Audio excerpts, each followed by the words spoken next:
Good day! Are we digitally ready? This is a question that teachers and learners are probably asking right now.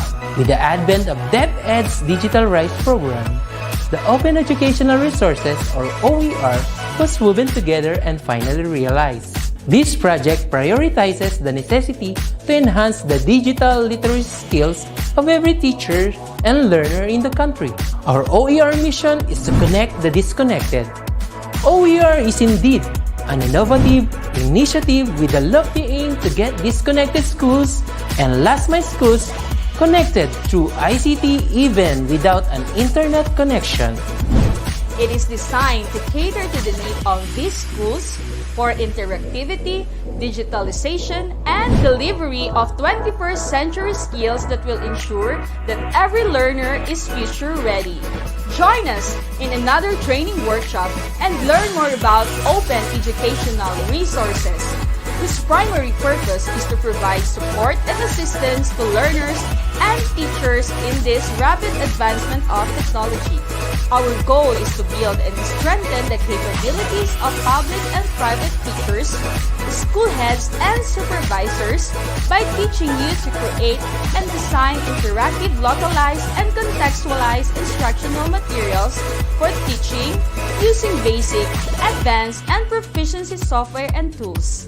Surely, this will be another exciting and engaging webinar training workshop. Together, let's all rise amidst this crisis. Para sa bata, para sa bayan, para sa guro. Sulong, ito kalidad!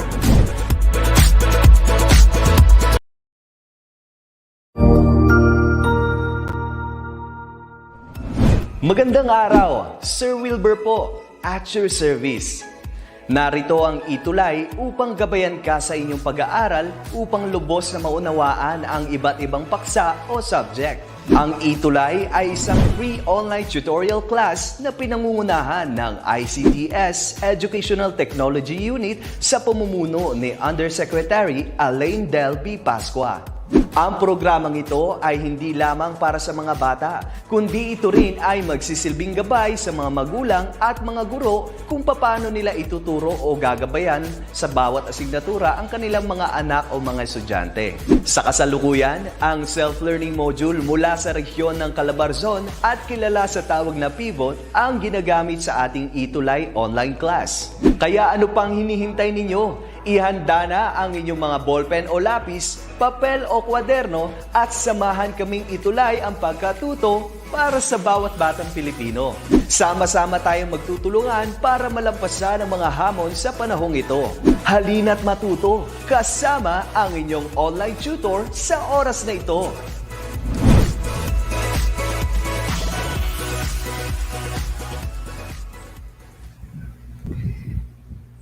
Yes, hello, good afternoon and welcome to our DepEd Online Tutorial, ang ETUlay program. Kasama nyo ngayon si Tutor Abhila pasamantalang hahalili sa ating Tutor Mark para sa ating Mathematics 4, Quarter 4, Week 7. Ayan.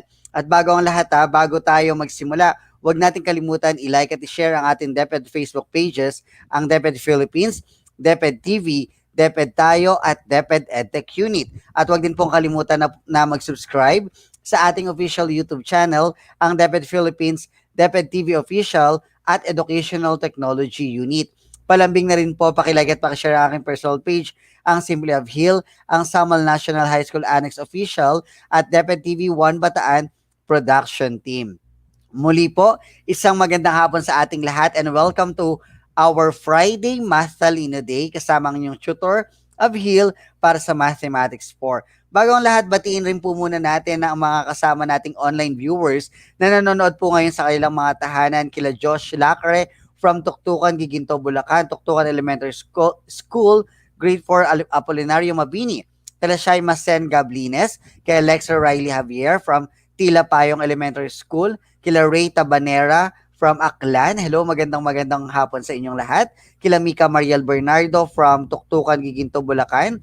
Ganon din kila Sai Rivera, kila Lexer, kila Kyle Mirasol, Kian Inostro, sino pa mga kasama natin? Ayan, sila Maher Adrami from San Jose Elementary School, SMB Malbar, and Aquino, teacher kay Ma'am Marifi Antonio, magandang hapon din po. Kay Josh Lacare, magandang hapon. Ayan. Kila Kyle from Jusado P. Makapagal Elementary School. Kay Angel Safra, same. Hello, Tutor Jessica. Good afternoon. Thank you for watching. Kay Princess Capello from Carulay Elementary School. At sa lahat pa ng mga kasama natin, ayan, kila Gregorio Elementary School. Gregorio del Pilar pala ang section ni Angel Safra.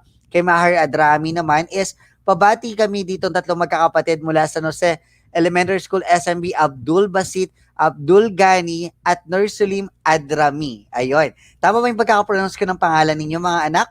It's Abdul Basit, Abdul Gani, at Nursalim Adrami. Magandang hapon sa inyo dyan. Okay. Good afternoon din kay Kian Anthony P. Enostro. Kay hello po, Doc RJ Calaguas from Magalang, Pampanga, ang ating tutor RJ, kay Alonso Noah at kila Maria Margaret Adaya. Magandang. And Princess Capello, good afternoon din. Ayan, nabati na natin ang halos lahat ng kasama nating online viewers. At ngayon naman ay magsisimula na tayo para sa ating ikapitong linggo para sa quarter 4. Ayan, 2 weeks to go na lang mga grade 4 learners at matatapos na natin ang school year ng matagumpay. Okay na, ipakita na raw natin ang ating module ngayong hapon na ito. So, ang ating pag-aaralan para sa ating quarter 4 module 7 ay tungkol sa recording favorable outcomes and solving routine and non-routine problems in a simple experiment. So, kapag sinabi nating favorable outcomes, ano ba yung posible na maging kalalabasan ng ating gagawin? So, sa buhay, explain na natin ng konti kung paano natin i-relate to in a real life situation. Sa buhay, di ba, may mga decision tayo. I understand, medyo bata pa kayo, grade 4 pa lang kayo. Pero may mga decision na tayo, like say for example, ano ang bibili nating damit? Kulay asul ba o kulay puti? O kulay itim ba o kulay puti? So yung mga pamimili pa lamang ay isa ng pagdidesisyon yon. So dito na ngayon pumapasok yung ating pag-aaralan. Kumbaga, ano kaya ang mangyayari kung sakaling ang pipiliin kong damit ay kulay puti o kaya yung kulay itim? So doon natin pag-aaralan, ipapasok natin mamaya. Hello Gabriel Kirubin watching from San Agustin Elementary School, Quezon City. Magandang hapon. Yon, sabi ni Shai mag-send Gabrinis probability po. And the Sofia Perolina, magandang hapon din. Okay. So may probability daw yung mga posibleng mangyari. Tuloy natin. Ibaba lang natin ng konti ang ating module ha dahil by the way, pasalamatan lamang natin ang ating module, module reference, ang Region 7 ng Negros or Occidental. Tama? Region 7 Negros Occidental. Okay. So what I need to know, ano nga ba yung mga kailangan natin? Ano ba yung layunin natin ngayong hapon na ito? So una, records favorable outcomes in a simple experiment. Example given, tossing a coin or spinning a wheel, etc. And of course, solves routine and non-routine problems involving a simple experiment. Ayan, may tanong dito si Tutor RJ, ano kaya mangyayari kung siya ang pinili? Malalaman natin ang kasagutan sa pamamagitan ng experiment, Tutor RJ, kung magto-toss coin ba siya, kung halimbawa napunta sa head, pipiliin ka ba, o sa tail, siya naman ba ang kailangan mo ng i-let go. Ayan, ipaubaya mo na, sabi ni Tutor Jessica. Kayo talaga dahil week 7 na, mga ano na kayo dyan, mga nakaabang na kayong para sa ating summer camp dinaig nyo pa ang ating mga students. Ayan. So what I know, pag-aralan muna natin ulit, mag-review tayo. Write S if the following is sure to happen, L if likely to happen, and IM if impossible to happen. Ulitin ko susulat daw natin ang S kung siguradong mangyayari, L kung posibleng mangyari, or IM kung hindi talaga mangyayari kahit kailan or kahit anong mangyari, parang ganun. So number 1, father wakes up early, he will go to work. Is it S, L, or IM? Sabi ni Mariel Bernardo, the answer is S. Sabi ni Angel Sapra, S din daw. Sila Kian Inostro, S din. Sila Mika Venturanza, S din. Ganon din sila Angel. Si Dang Torres, S din ang kanilang mga kasagutan. So that is correct. Very good. No? Ang ating kasagutan ay S. That is correct. Sure to happen, di ba? Pag gumising si tatay, usually, dahil kailangan niyang, dahil papasok na siya sa trabaho. Next natin. The baby cries, he wants milk. The baby cries, he wants milk. Ang number 2 ba ay S, L, or IM? Ano ba ang number 2? The baby cries, sabi ni Maher Adrami, S daw ang kanilang sagot. Yan, S kami po. Sila ay tatlong magkakapatid. Ayan. Sabi ni number 2 daw is S. Number Gabriel daw 2S. Sabi naman ni Angel L. Sila Mika, may iba-iba tayong kasagutan, no? S din sila Tutor Je, sila Josh Lacre. Magiging ko dito, magiging subjective ako ng konti dito. There are two possible answers. Pwede ito maging S dahil syempre, ang tendency, di ba, kapag umiiyak ang bata, gusto niyang ng gatas or gusto niyang dumede, di ba? Pero pwede rin kasi siyang maging L lang dahil meron din namang iba't ibang dahilan kung bakit umiiyak yung bata. Baka mamaya umiiyak yung bata dahil may kumagat na langgam o kaya naman umiiyak yung bata or yung baby dahil let's say umihi pala siya at basa na ang kanyang ikangay diaper. So pwedeng ganon. So maraming pwedeng mangyari. So I'll give two possible answers. Pwede itong S, pwede itong L. Ayan. Sabi ni Dan Love, nag-iisip siguro si Dan Love. Yan. Ano bang iniisip mo, Dan Love? Pwede mo naman i-share. Ayan. Okay, number 3. One day, the sun will set in the west. Ano ba ang ating sagot sa number 3? Kyle Mirasol, sabi niya, letter L din daw. Oh.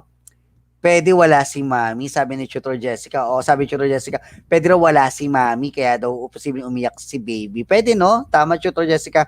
Ang dami talagang possible reasons kung bakit pwedeng umiyak si baby. Okay, number 3 daw, sabi I am, sabi ni Gabriel Kerubin. Gaya din ang sagot naman nila. Ayun, di ba? Sabi kasi, the sun will set in the west. Ano ba yan? S ba yan? Is it I am or L? Ito po ay S. That is sure, di ba? Dahil sumisikat ang araw sa east or the sunrise at the east while the sun will set in the west. Di ba? Laging bumababa, laging nagsa-sunset sa west. So it surely happen. Nalito siguro siya, sabi nila, sa bubo sumisikat, Tutor of Hill, laging sumisikat ang araw sa east or sunrise at in the east while sun will set always in the west. Ayun, sabi nila, nalito ko dun, Tutor of Hill, okay lang yun. At least, ngayon, natatandaan na natin, sunrise is o sa silangan at ang sunset ay west o sa kanluran. Very good sa lahat ng mga sumagot ng S, kila Princess Capello, kila Mika, kila Josh Lacre, kila Kian. Ayan, magandang mahusay na pagkakasagot. Number 4, Mount Canlaon can be found in Canlaon. Tama kaya? Mount Canlaon can be found in Canlaon. Is it S? Is it IM? Or is it L? Yes, that is correct. Sabi ni Gabriel, na-overlook ko po ang tanong. Hehe, okay lang. So next time, careful tayo ha. Mount Canlaon can be found in Canlaon. Is that correct? Very good. That is S. Sure, di ba?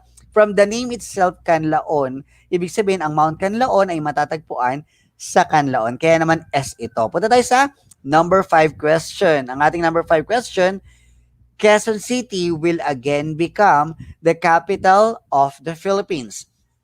Quezon City will again become the capital of the Philippines. Tama kaya ang kanyang sagot? Tama ba? Ano bang mga sagot niyo? S daw ang sabi kanina sa number 4. That is correct. Tama mga sagot niyo sa number 4. Ang number 5 daw, yan, number 5, that is L, di ba? L, pwedeng L, that is correct. So I'll give the answer for number 5 na L, okay? This can be likely to happen. But however, I'm sure din naman S na, that is IM in other choices na dahil bago mapalitan ng panibagong capital ang isang lugar, kailangan idaan yan sa batas. So, it can be impossible to happen. However, kung merong magpo-propose na maging capital of the Philippines will be Quezon City, pwede pa rin naman siya mangyari. So, it can be L or likely to happen or IM, impossible to happen. So, that can be your answer. So, lahat ng mga sumagot ng L and IM, you are all correct. Ayan. So, hindi lang natin agad-agad na ma-sure. Kasi, di ba, syempre, merong mga basihan para masabi natin na ang isang lugar ay magiging capital ng isang bansa. Okay, let us continue. Tuloy lang natin. Okay, so our lesson for today is the recording of favorable outcomes and solving routine and non-routine problems in a simple experiment. Katulad ng sinabi ko kanina, simple experiments such as tossing of coin or spinning a wheel, etc. Pwede rin tayong mag-dice. Halimbawa, pataasan tayo, di ba, sa dice. There are how many numbers in dice? There are 6, di ba? So, halimbawa, pataasan tayo ng number makukuha sa dice, tapos siya yung panalo. So those are what we call simple experiment. Now, so let us try to observe this given. Look at the peso coin showed below. It will toss this, if I will toss this coin, which do you think will come out? The head or the tail? For sure, you have already an answer in your mind. Today, we will give learning about recording favorable outcomes and solving problems from a simple experiment. So, pwedeng maging sagot natin ay head, pwedeng maging sagot natin ay tail. Ayan, sabi ni Maher Adrami, ay namali kami, learn from mistakes. Sabi nga, tutor sa English 4. That is correct. We learn from our mistakes. And basically guys, wag tayong mahihiya na magsagot or mamali dahil sa pamagitan ng pagsasagot ninyo, malalaman ni tutor kung tama o mali ang sagot at pwede nating itama agad iyon. Ngayon pa lang yon. Sabi nila, Princess, I didn't fall for it. I didn't fall for it, yan. So, meron daw head, meron daw tail. That is correct. That's one half, no? Pwede kasing tail, pwede kasing head ang maging sagot. Depende sa kung ano lalabas sa ating coin. Pero good thing about it, there are only two possible outcomes na nakikita sa atin sa coin. Yun nga ang ating head or yung ating tail. That is correct. Craiden Aguirre, good afternoon then. Ayan. So, let us continue lang muna. So sabi natin, so suppose a fair coin is randomly tossed for 75 times and it's found that head turns up 45 times and 30 or tail 30 times. So ang check natin sa probability nung ating ginawang pagtotoss ng coin. Sabi daw, there are 75 times of tossing the coin. 75. Siguro ngawit ng kamay mo doon, no? 1, 2, 3, 4, ganyan. Doon sa 75 na pagtotoss ng coins, meron doon na 45 times na nakuha natin ay heads. Samantalang 30 times naman, ang nakuha natin ay tail. That is correct. So, pakita natin ang solution. Sabi sa solution natin, pinakita na yung solution kanina. So, our solution, the number of trials 75, and then the number of times head turns up is 45, while the number of times tails turns up is 30.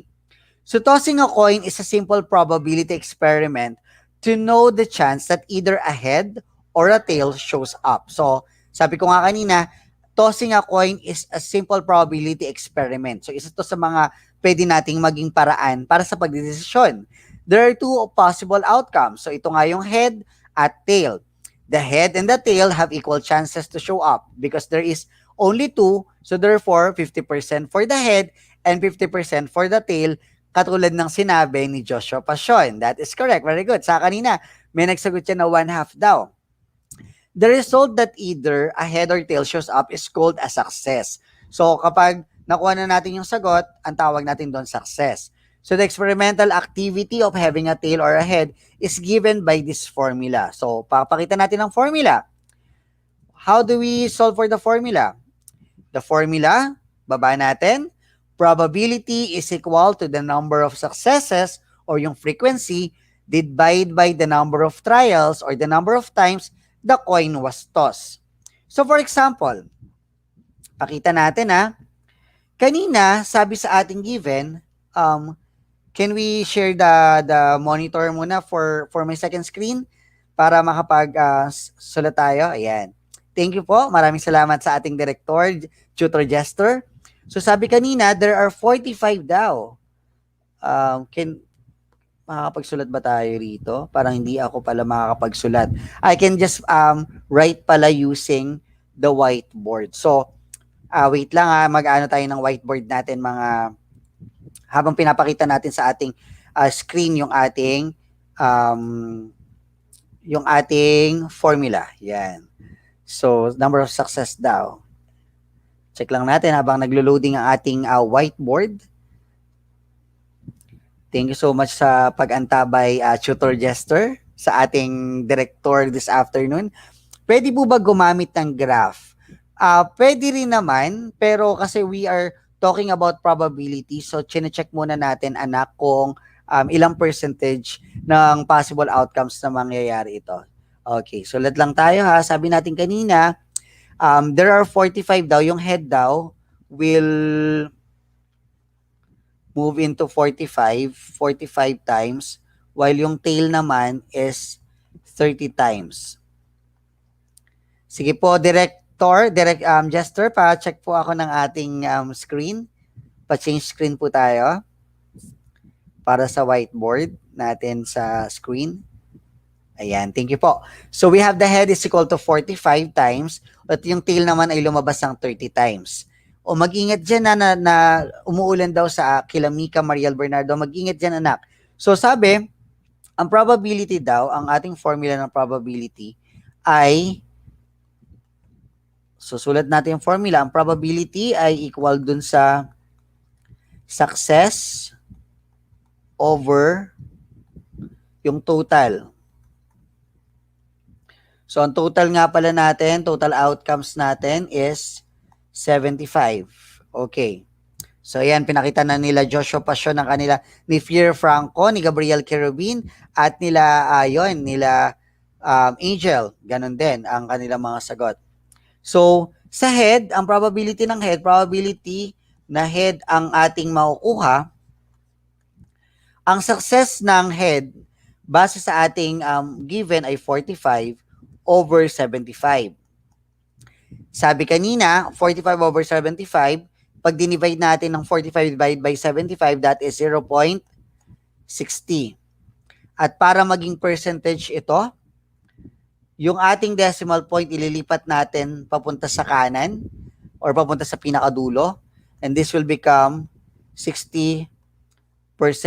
Ibig sabihin, ang probability ng head, dahil 45 times siyang lumabas, ay 60%. That is correct. Now, let's proceed to the probability of our tail. Okay.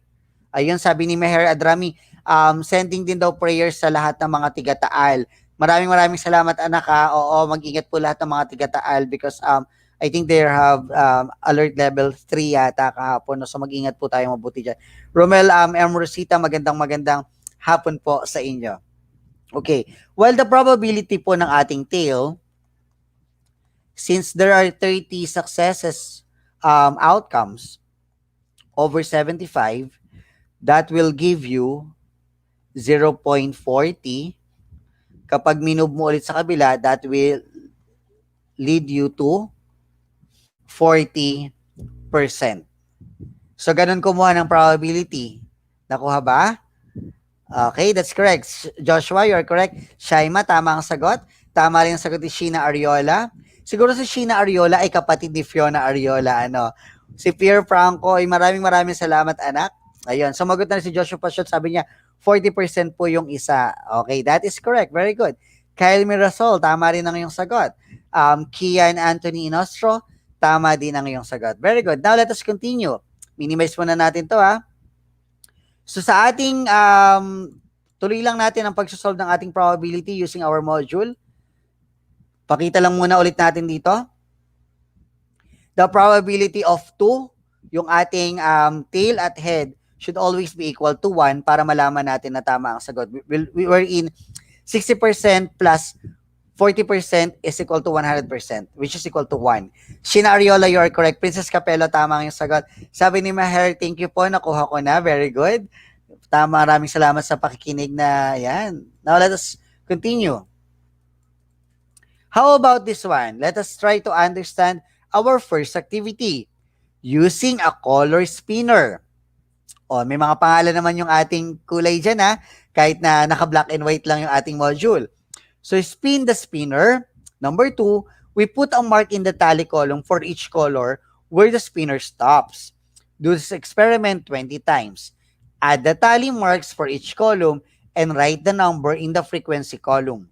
So, dahil hindi naman natin may spin ang ating module, ay magbigay na tayo ng mismong value ng ating mga outcomes. Pwede ba yon? Okay ba yon? Thank you. Yes, good afternoon din, Jovelyn Cristobal Rarama, magandang hapon po. Okay, so let's say for example, our value ng blue natin will be 8. Tapos, ang ating red naman ay 4. And then, ang ating yellow ay 8 din. Try nga raw natin i-solve. O sabihin natin 8, 6, and sige, okay na yan. Blue natin ay 8. Ang red natin ay 4. At ang yellow natin ay 8 din. Solve nga natin. Change lang ulit tayo ng whiteboard natin. Ayan, wait lang ha. Ibuburahin lang muna natin ang mga nakasulat para hindi maguluhan ang ating mga magigiting na students. By the way, grade 4 learners, habang nagbubura ng whiteboard si Tutor Abhil, huwag kalimutan na makisama, makilahok, makisaya sa ating ETUlay summer camp. Ayan, kung saan matututo kayo ng iba't iba pang mga skills, yung mga music natin, we have the arts, we have the ETUlay field trip kasama si Tutor Jester dyan. Ayan. So sabi natin na, sulat ko lang muna, sabi natin kanina, there are total outcomes. Total of 20 outcomes. While, meron naman daw na, let's say yung, sabi kanina yung blue daw natin ay 8. Sabi ko, based sa example, ang ating red naman ay 4. And then, ang ating namang yellow nga ba? Baka nagkamali ng tanda si tutor ng kulay ay 8 din. So now let us try to analyze the given. Para makuha yung probability ng blue, we will have now 8 over 20. Ang probability naman ng red will be 4 over 20. While the probability naman ng yellow ay 8 over 20. Now, let us try to simplify. Nakita ko na yung mga sagot kanina ni Gabriel Carubin. May sagot na siya. 8 over 20 can be simplified into 4 over 10. Tama ba? Or, kung by 4, that is 2 over 5. And the percentage will be 40%. Correct. Very good yung sumagot ng 40% dyan. Ang 4 over 20 naman natin will be 1 over 5. And that will give you 20%. While, ang 8 over 20 natin ay 2 over 5. And that will give you 40%. Ayun. Ayun, okay daw, sabi ni LJ. Maraming salamat sa pakikinig ni LJ. Okay, so nakuha ba ang tamang sagot? Sina Ariola, you are also correct.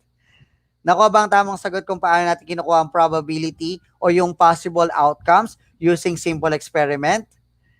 So, nakuha na natin na. Very good. For us to compute for the probability, success over or the frequency of success over the total possible outcomes. Well, guys, medyo na-late na tayo kasi ng start and we need to end this up for this afternoon. Pero magkita-kita pa rin tayo next week para sa ating Week 8 para sa Mathematics 4. Maraming salamat sa mga nakasama ko this afternoon sa ating Mathematics 4 bilang panghalili sa ating Tutor Mark C. Standby lang kayo dahil maya-maya lamang isusunod na ang ating Mathematics 5.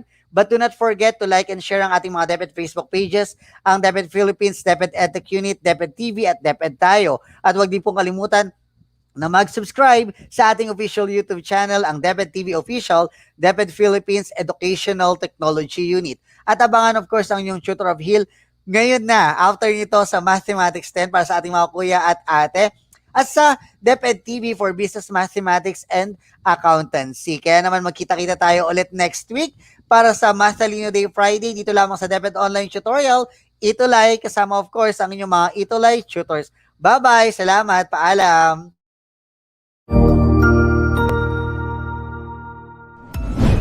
Sigurado ako na marami ka na namang natutuhan sa ating ETUlay tutorial session ngayong araw.